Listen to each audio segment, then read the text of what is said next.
and it's a little bit faster than everything else. It rises much quicker. It's not because I'm impatient. It's because I'm impatient, and I just don't have time, you see, to stand around and let the stuff go. So, all right, 2 cups of water, 2 packages of instant yeast, and to that we're going to add, let's see, how much oil? Where's my recipe? Here it is. A half a cup of salad oil. Now, this is what's so strange, because normally breads do not contain this much oil. This is a very short, there it is. This is a very short bit of batter. That short means, of course, that it has a lot of oil in it. Then I want to add 4 tablespoons of olive oil, good olive oil, and this is where Mama, who's been making pizza at the Pizzeria Uno for 30 years, this is where Mama gets the flavor. She says, don't use, gorgeous black woman, she says, don't use straight oil, you've got to add some olive oil. So I have a half a cup of salad oil, cottonseed oil perhaps if you wish, or peanut oil, you see, and then about 4 tablespoons of regular olive oil. To that I'm going to add 3 cups of flour, just regular all-purpose flour. Let's get this going here. Wonderful to have a mixer that'll do all the work for this sort of thing. Please don't buy cheap kitchen equipment. For heaven's sakes, invest in good stuff that's going to give you service. There we are, 1, 2, 3. The other interesting change that they have in their recipe down there, and it's a very American thing, is cornmeal. Cornmeal, of course, is American product. 1/2 a cup of cornmeal to our 3 cups of flour, the water, the oil, and we're going to let that mix now for about 10 minutes. I don't have 10 minutes to let it mix, so I'm going to gossip for a couple minutes. This recipe came about after the Second World War, when a cook who worked at a bar here in town came back from the war. He'd been in Italy on our side, you understand, with the Allies. He came back, and the owner of the restaurant said, hey, I want to think up something new to serve so we can keep our customers going. He said, in Italy, they make something called a pizza. He'd never seen such a thing. No, neither did anybody else. He said, they give it away. Shook the old man to death. Give it away. So they developed a deep dish pizza. And to this day, in my book, it is a classic bit of food. Wonderful stuff. All right. 10 minutes is up with your mixer, you see? A good mixer. Now, to that, we're going to add 2.5 cups of additional flour. And then knead that down. Let it rise. Got that? 2.5 cups more flour. 1, 2. Slow down, machine. You're all right. Here we go. And the half cup, which I've not. I slowed the machine down. It isn't that it doesn't have the power to do this. Then I'm going to put a dough hook on this. If you have one of these, you're set. Put a dough hook on it, and you'll have a field day because it'll do all the work. Let it knead for about 15 more minutes. So we're talking half an hour total preparation time, but it's not paying for you because you don't have to do the work. You see? That's what these good machines are for. All right, let's get this out of the way and we'll keep cooking. Let the dough rise twice, and I use a bowl on the counter. You see what I've done? Rather than, come on, you, it's sticking beautifully. Wow. That's enough dough to do the job. Come here. Oof. There we are. This is the second rising, so I'm punching it down now, and we're ready to begin making pizza. That's enough for sure. Where's the pizza pan? Here we go. Don't leave me now. You sit tight, because, well, there are 2 kinds of pizza pans in the world. I want to show you what happens. You see, you can cook a pizza in these nice, shiny pans. But Mama at Pizzeria Uno agrees with me that a pan that is brand new is really worthless. It's like a Chinese wok. You want to get it good and black so that it will absorb heat. That's what makes a crunchy crust on a pizza. So Mama gave me, look at this, Mama gave me one of her pans. We're talking Chicago crusty, and this is still in use. I'm not going to return this. She knows I'm not going to. But this is a Chicago pizza pan, and we're talking crusty for sure. All right, a little bit of dough. You have to estimate this. That's about right. It's so short, you see. There's so much short. By short, I mean there's enough oil in that to really do the job that there's no problem with it sticking to your hands. Now, this is how you're going to spread it out. Just start in packing it down and pulling it out until you have a pizza. There's no pain, there's no rolling, and if you make a hole in this, just pinch it shut. Don't worry about it. And then begin working on the sides. Close up, there you go. There we go. I should have put a little more in this pan, I think. Oh, we'll be all right. There we go. There we are. Now, pull up in the sides, and we'll get a deep dish crust here. If you've never eaten this, I urge you find a spot that'll do it for you. I think Pizzeria Uno is the best one, but you can now buy them in London.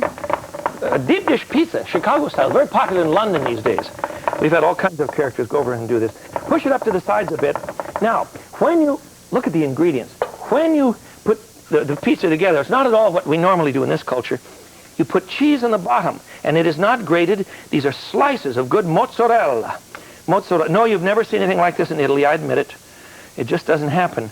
In Italy, a pizza is a very thin thing. It's generally baked on a kind of cookie sheet affair. And it's much lighter than what we have. And the only place you can buy them legitimately, of course, is in the Neapolitan region. There, I put in quite a bit of cheese, you see? That's the issue. Secondly, I have tomatoes. And this is what I want to show you, first of all, how to prepare these. Buy good Italian plum tomatoes. You see, there we are. They're canned, but they're pear-shaped. And drain them in a colander. You see what I've done? Drain them in the colander, and then when you're ready to go, you drained off some of the juice, so this isn't too messy. And then you squish them up with your fingers. Oh, boy. This is the fun part, kids.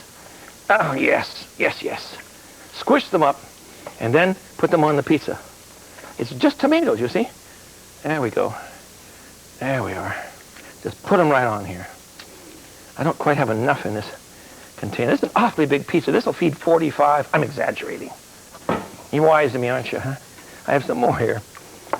And you make the sauce right in the pan. Though there are several other schools. Some say you shouldn't make it in the pan. You should mix all this stuff first. I'm a pan maker. There you go.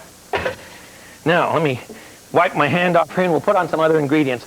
Of course, we want just a smidgen of salt, because these tomatoes have no salt in them at all. A little bit of salt. Then we're going to add some garlic. Look at this. It's already chopped, you see? Is that enough? Well, I'm doing the cooking. Let's put another shot on there. And we want to add some basil and oregano. Make it Italiano, but it's Chicago Italiano. And I'm claiming this is really Chicago because it's been here for so long. And this is an American variation on European cooking, and that's what our cooking was from the beginning. You know, when the Europeans came to this country, they brought with them all kinds of old English recipes and all kinds of old European recipes, and they became American foods because you used American products. Who invented the tomato? No, not the Italians. All right, God invented the tomato. You win. But it wasn't the Italians who started using it first. We did. The pizza pie, technically, in terms of a tomato topping, belongs to America. The tomato is ours. We took it to Europe. Not the reverse. Not the reverse. All right, now, what have I missed? I think we got everything on there I need. Right. Now, we need to add now some fillings. I can just put anything you want on here. Let's see. Let's try some salami, some green peppers, some mushrooms, and some onion. How's that grab you? That sound all right? Okay, we'll start with the onions. Yeah, I've got the wrong one. Some diced onions. You see, this is interesting. The cheese goes in the bottom with a Chicago pizza. And we're talking lead belly. Oh, are we talking heavy stuff. And we'll put some salami on this. This is good hard salami. You can use Italian salami, anything you want. I don't remember what I have in the oven. I'll have to look and see. But they're done. There we go. And we can put some green peppers on this. Please come apart. There we go. Oh, incidentally, if you want to use sausage, I'll put a few pieces of sausage on this. My friend Bosco, you've heard me talk about him, one of our serious eaters, used to work in a pizza factory, and he says if you wet your hands with the tomato juice, you can deal with, this is the line you can put the sausage on like dealing cards. I love the line. It works too. It really works. All right. What do we need? Green peppers. Just a few. And I have a friend that is so committed to mushrooms and pepperoni that he would shoot me if I didn't put some mushrooms on here. But the pepperoni piece is already done. So we'll throw the mushrooms on top. Hit that with a little bit of cheese, and I'm using, and you know it, and you better believe it, freshly grated Parmesan Romano. Please don't put that dry stuff that comes in those desiccated boxes. Ugh. All right. That goes into a 475-degree oven for about 35 minutes or 40 minutes until you get something gorgeous. Whoops, that one's full. Well, I don't have an oven for you. Just a minute here. And what we'll come up with, here it is. Here's all the official pizza equipment here. See if I can get this out of the pan. I haven't even tried yet today. This one is a green pepper, sausage, and mushroom. Oh boy. Wow. Are we talking delicious? Do you see how big this rascal is? I don't know how many people would be fed by one of these, but I've tried to eat more than 2 slices myself, and I'm a serious eater, and I just can't do it. All right. There we go. Now, what I want you to see is that the crust is very unusual on a Chicago pizza because it looks thick. You see, well, it is thick, but it has a lot of shortening in it, so it's just heaven. I just love it.